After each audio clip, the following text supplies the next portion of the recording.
গাড়িতে তুলেন ওকে, জেল হবে।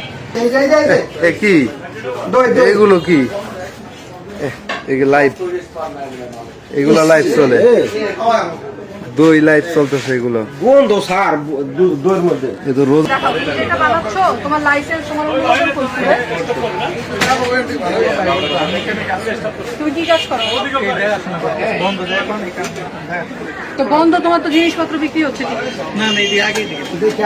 এগুলো আগে ওকে তুলেন গাড়িতে তুলেন। আগে পুলিশ কই? ইব্রাহিম গাড়িতে তুলেন ওকে, জেল হবে।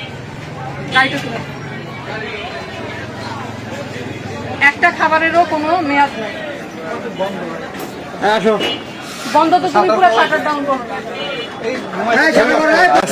কথাবার্তা খালি উল্টা পাল্টা করো। গাড়িতে তুলেন, গাড়িতে তুলেন। অনুমোদন নাই, কোনো লাইসেন্স নাই, কোনো জায়গায় কোনো ডেট দেওয়া নাই, এই সমস্ত এই যে ডেট নাই, কিচ্ছু নাই।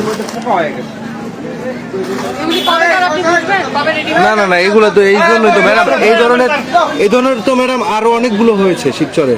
এই লাইভ বেকারি এরকম আছে, আরো কয়েকটা আছে। যাদের লাইসেন্স নাই এরা সবাই অবৈধ। এই যে আমাদের টেন্ডে ছিল, এই দেখেন ভিতরের পরিবেশ। বিএসটি আছে, বিএসটি কি ওদের আগে 24 একটা লাইভ বেকারি আছে না, আমি দেখি। ওটা সারাই দিতে মানা করছে। হ্যাঁ সেটাই।